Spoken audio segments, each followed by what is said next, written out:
Hello out there and welcome. My name is Sharon Froshin. I am the Chief Operating Officer of the Discover Your Path You platform, where we believe that every life can teach and everyone can grow. To that end, I am also the host of this show, The Connection Sessions, where we bring together practitioners, artists, marketers, entrepreneurs, spiritualists, students, and mentors in an effort to connect to community, learn from each other, and grow. Today, I have with me a guy that I am super excited to hear from. He's somebody who was recommended by alumni Joe Koo. He is an addiction and life transition coach, someone who specializes in not only overcoming his own adversities, as his story will tell, but also in helping others overcome their own and transition into thriving in their personal, professional, and spiritual lives. So Joe, if you wouldn't mind, Joe, I'm sorry, Paul, if you wouldn't mind sharing with us really quickly, how did you get into life coaching and what brought you to this particular niche? Thank you for having me. Oh, my pleasure. Um, it would be an honor to be called Joe, as our friend Joe. Um, you know, I was a chef for 25 years, over 25 years, Wow.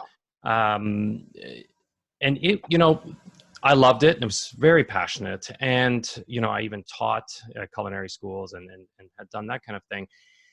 And as I got into the last couple of years, I found my passion kind of waning, and there was a thought of like, what do I want to do? Because I know I have a lot of time on my hands still, and I couldn't think of what was it that what was I focused on? What was like there was something tapping me on the shoulder, but I couldn't figure out what it was. And so when I kind of look back, I thought of what are the things that really pull at me.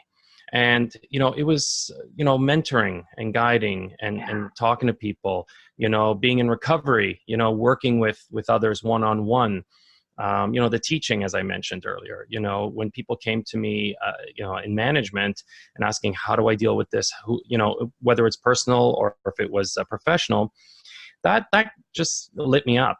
And there was something about just that one-on-one interaction, that energy, that it was 1 + 1 = 3. There was something greater than just the sum of us two. When the universe puts two people together, it's not just to help the one. And so it was really finding that. And what really solidified it was one day I had someone called me in kind of crisis, and it was regarding drinking. And after I got off the phone with her, my wife had actually said, you should, and she knew my struggles, and she goes, you should really be a coach. And she's a psychotherapist, and she's a success coach herself. And I said, coach, who needs it? But that planted the seed. And then as I started to kind of connect the dots looking back, I thought, this is something that I feel pulled towards. And I investigated it, and I talked to some people who'd been through it, and I just jumped right into it. So while I was working, I was studying full time to be that. And I really focused, and I took myself, to task. I'm like, as I play the rest of my career out, it's 25 years plus, I said, let's really focus on that. Let's really focus on how you can be of service to others, how you can, really blossom that sort of little nugget that's kind of within. And so since then, and I've left my career since then, and it's really about just really fine tuning and just really getting into that spot, that space of why is it that this can create so much power. And so that's just something that I think about all the time, and I love doing, and I practice it a lot. I love that. I love how you talk about how when the universe brings two people together, it's 1 + 1 = 3, because that's one of the things. You and I are both sober. I've been sober for a while. And one of the things that I always loved about AA was that me helping that other person, while it helped them, invariably always helped me more. It helped me not drink that day. It helped me see myself differently. It helped me have more compassion for my own struggles and my own story. So how is it that you harness that beauty of the universe, where everything that we've experienced kind of gets woven into this tapestry of mutual benefits with your clients that helps them thrive and transition into a new stage of their own lives? It's a great question, Sharon. It's, that harnessing that energy. I mean, that sort of power, if you will, Yeah. moves through and throughout us, right? So it's a matter of what level and what a capability right now do we have to tap into that, Yeah. right? And so, one way I see my role is to help uh, to help gain the conscious awareness of the client, so that they have so they can tap into that on their own, Yeah. right? So this, as you know, this is not about it's not about me telling you what to do. There's a consulting and a teaching element in a lot of what I do, but the big value, the great value, comes in being aware of what is there for you that's already in there. And so it is through the conversations and, the questions, and drawing that out, because it's there. We all have it. It's just how closed or open are we to that power that's channeled through us. Yeah. And, whether it's, you see that as a spiritual thing, whether you see it as, it's a natural thing, whatever pair of glasses you wear to look at the perspective of this greater thing that we're talking about, that is coursing through us all. And Yeah. so it's that sort of synergy. I know that's a coachy word, but it really is. It really is that synergetic dance that we do. And so even though we're talking and we're dealing with a lot of conscious things, the real magic is in the unconscious. And how are Yeah. we tapping into that? And how are we, and it's the same thing when, just talking with someone, helping them through their recovery, because like you said, it helps you. And I Yeah. know that feeling where it's like, I just remember sometimes feeling like, oh, I see the phone ringing and it's a sponsee or something like that. I'm like, oh, I don't feel like talking. No. But, my obligation, it's like, no, they asked me, and I pick up the phone. And actually, I got like goosebumps talking about this now. But when I'm done, when we're having that conversation, I'm like, I feel so different, because something got channeled there. Something got tapped. And I think that really is the power of whatever, not just coaching, but mentorship, and of, communication, where two people are just seeking something greater than what's sort of in front of them. Yeah. In the big book, it says that nothing will so insure against a slip as intensive work with another alcoholic. And I believe that a lot of the reason for why that is when I'm helping someone else, whose problems am I not thinking about? This chick's right here. I'm not thinking about my problems, and I'm not, going down that water slide into pour me a drink. Pour me another drink. Yeah, I'm actually focusing on someone else. And we have this intense, like you indicated, we have this intense creative force within us. And when we start directing that away from our problems, which just multiplies our problems, and towards solutions for another person, it's amazing the co-creator we become of not only our own reality, but then we get to participate in the reality of another person.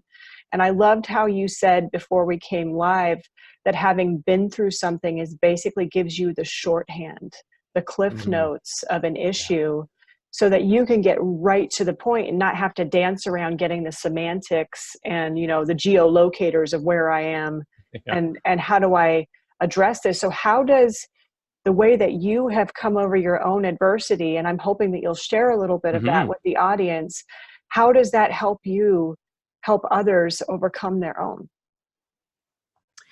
Yeah, I mean, that idea of, having been there, that, like you said, is that shorthand. We can say in a few words and be understood in a few words than someone that can recite something or something coming out of a textbook. And it's not, it's important in all ways that we get support. But there's something that we can just say a word or two and like we're there, just I remember being on a cruise ship many years ago, and they actually had meetings there. I was like, I was surprised. I'm like, okay. So I went to a meeting, and later I saw one of the gents at the dining area, and I said, hey, John, how's it going? He goes, I'm feeling very vulnerable. And that's it. Boom. Like we went off to the races, right? Like, because just that shorthand of, I knew what he meant. Yeah. When he said I'm vulnerable. I don't know if that's something he would tell, his wife or a friend or something, but I just knew, and we just pulled off to the side and we just had a little quick, and then we moved on. And there's something about that energy that is healing for both sides, right? And to your point earlier, not only am I not thinking about myself, but something that they say is allowing maybe me to work through something as well. Maybe not at that moment, but later on. But moving through the adversity, it's for me, it was really, as it's really about, it's all the mind, it's all the thoughts. It's we don't have a drinking problem, we have a thinking problem. We pick up people in addiction, you pick up the first drink sober. So knowing that, what is the thoughts, what's going on that makes me feel like I need to check out?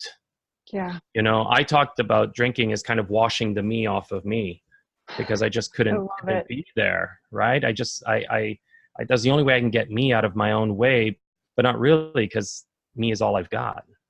And so it was really about, the whole process of getting sober was obviously the physical part, which was challenging, but really the hard part is the thoughts, so you don't need necessarily, you don't have to have been through addiction at all to have those thoughts, adversity. It's how we play things out in our mind. It's how we see ourselves and how we look at things through that. And so when I work with clients, whether they're in addiction or not, and this kind of stuff comes up, there's certainly some things that we can go through. And not only just maybe a program, that's very important. When I work with clients, it's also about supporting them through that, but it's important that they have something, a foundation. But really, it's now what I help a lot of people with is, okay, you've got that in place, but let's look at the thoughts. What's going on there? Because we can stop that main thing, but we can still self-destruct in other ways. We can still so you're laughing because there's a shorthand. You know what I'm talking about. So it's like the whack-a-mole, right? You got this, and this one pops up, and you got this one pops up, and that's because we haven't fully healed. We haven't come full circle. We haven't really embodied what the universe has for us, what Creator has for us, and so we're still struggling. And so adversity is really about how do we move through this, and how do we get from here to here in a way that's healthy for us, and that brings us peace, and that is beneficial. Yeah. And it's in this current age, I can't think of a single person that I know that doesn't have addictive behaviors. And addiction, a lot of people think that addiction is just something that you do till you bottom out, whereas I tend to think of addiction as avoidance behaviors. It's what I'm trying to avoid, which is me. I'm the problem. The addiction is my solution to the problem, which is me. I know people who are addicted to gambling. I know people who are addicted to sex. I know people who are addicted to cosmetics, to clothes shopping, to spirituality, people who memorize the quotes of others, repeat the quotes of others over and over and over again, but don't seem to have had any true experience with that inside themselves. It's just the shield that they use to keep the negativity away. So as an addiction coach, you specialize in basically the underlying problem of every human being, which is I'm not comfortable in my own skin because I believe that there's this self that needs to be tinkered with and fixed and medicated and, basically tapped down with alcohol, drugs, sex, whatever it is, so that I don't have to feel this way. So knowing that and having the shorthand of those avoidance behaviors in mankind, and that being one of our, it's basically one of our unifying traits as human beings. How do you tap into that with your clients and help your clients understand that you can be an addict without ever having to lose a house, a job, or relationships with your family? Yeah, great question. Absolutely. And when you're talking, what came up to me is like, Netflix and chill, Yes. It's like another one, and it's tapping into, something in our minds, the lizard brain of instant gratification, comfort and all that, which is important. One thing that, people in addiction are great at, and that's pain. Fantastic. We are so good at that.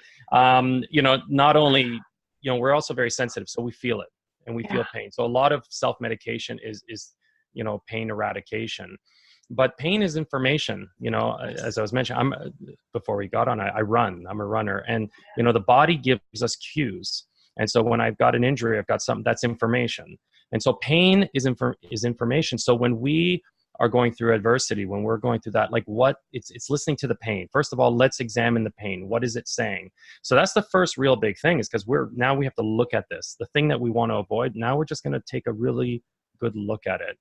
What is it saying? Where's the genesis of this pain? Why do I want to turn away from it so badly? And so looking at that, because, we talked about bottoms. Bottoms aren't crashing the car and losing the wife and their husband and all that. That's consequences. Those are consequences. Yes. The bottom is, I can't do this anymore. That's exactly. The bottom. And so the first thing I do, with a client or is look at, where's the pain? What's the pain point here? Yeah. And looking at that, and looking at what kind of information is that giving us. And so that can be a process on its own. That is challenging enough. Yes. Right? I mean, that's whole programs are based on looking. But even if we start to examine small snippets of it, just start to sort of unravel a little bit, then, and that's something that we would talk about. But it's because we look at adversity as negative, but there's so much opportunity there. Yes. And also making the shift that this is a great thing. Actually, this is great. This is information, and we're going to use this to flip things over. Yeah. And so that's the first part. What ties into that too is acceptance, right? So Yes. Can we change the past? No, but knowing that there's a bit of freedom in there already, that I can't change it, so I can move forward. So, and acceptance isn't, just going, oh, it is what it is. I have a love-hate relationship with it is what it is. I guess it depends on how you say it. You can say, oh, it is what it is, or it is what it is. Yeah. And so it's telling the truth and accepting it for what that's about. So when we can accept our situation, we can accept ourselves as perfectly imperfect, as we can start to unravel that alone, and accepting that, under that becomes self-trust and self-forgiveness. Yeah. And I can tell you, self-forgiveness is huge. And that's something I also work with clients, is that's part of the adversity, getting over that, is self-forgiveness. The number one, and this is a sponsor who told me this many years ago, and I tell this probably to every single client at one point, is put the whip down. Yes. Put the whip down. The self-flagellation, that's, you might not be drinking or drugging or whatever it is, but you're still doing this. And that is going to lead to something else. So looking at, acceptance as well. And then with that, there's different branches, but, self-talk, how we talk to ourselves. Yes. Are we using, I'm a big proponent of, meditation, mindfulness, affirmations, gratitude. These are huge. We talk about it a lot. It's mentioned a lot. There's a lot of, articles, but when you do practice them, and I do to this day still, it sets a foundation of, not only positive energy, but it gives you, when you're grateful, when you have such gratitude, and when you have affirmations, these are things you say to yourself, for yourself. Yeah. It reframes everything, and reframe is really the big part of going through adversity, is seeing the opportunity, reframing it, and then seeing what we can harvest from that. Indeed. Right? I had this amazing opportunity this weekend, Paul, to talk to my ex-girlfriend who was with me at the time that I had my bottom. This was the woman, and I completely trashed her life. She has an arrest record because of me. She lost her job because of me. Like, I took her down a rabbit hole. Yeah. I had the opportunity this weekend to really talk to her heart to heart for the first time in 16 years and really discuss, because she's in recovery now too, and to really discuss our relationship and to ask her questions that I hadn't ever asked her before. And the level of forgiveness that brought me, that to be able to see it from her point of view, whereas I saw it as, you're just this horrible human being who just did X, Y, and Z. And I've held that for 16 years of my life. Wow. And to have this chance to talk to this woman who was like, I've never held any ill will against you, was like this moment of,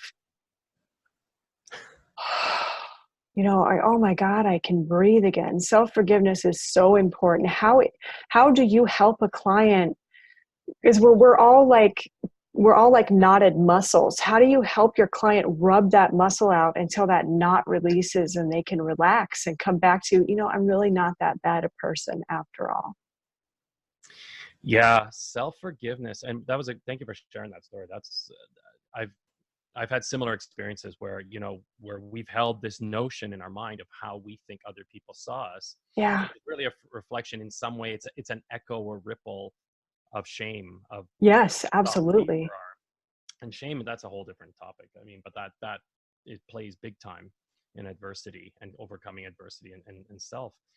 But with self-forgiveness, it's, it again, it's coming down to it's perception.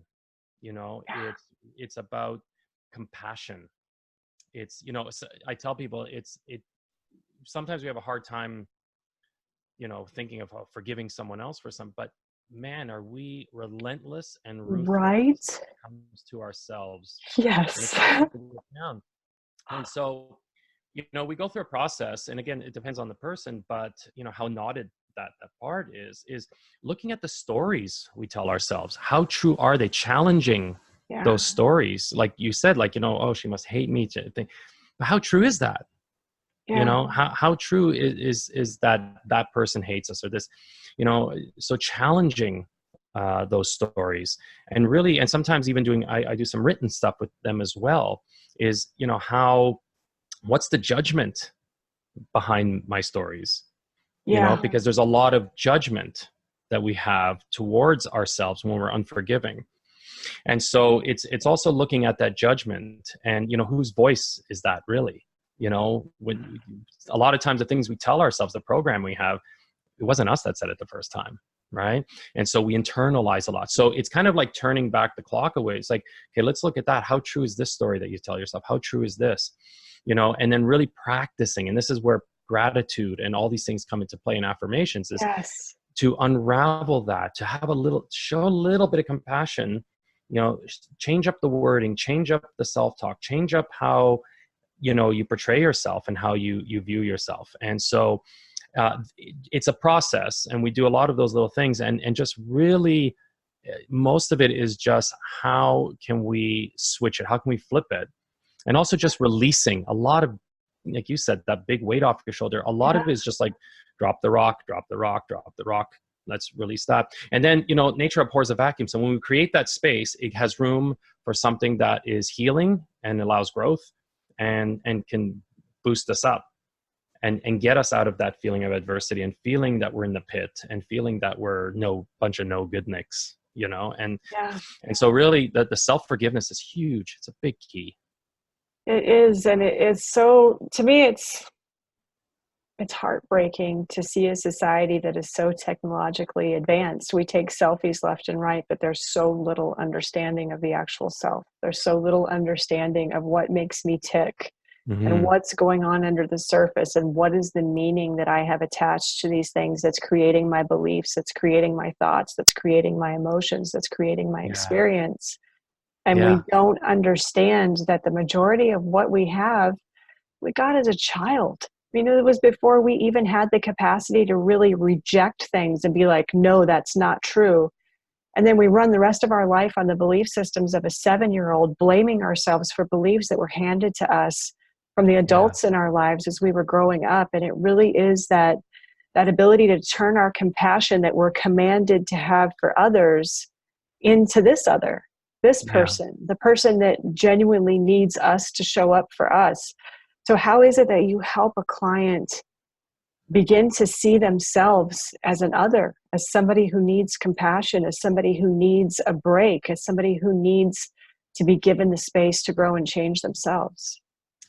Yeah. And that's great. And that's a great question. I mean, a lot of times it's that self-actualization of, is the pain of staying the same less to equal or greater than the pain of changing? Yeah. Where's the tolerance in that? Where are you willing?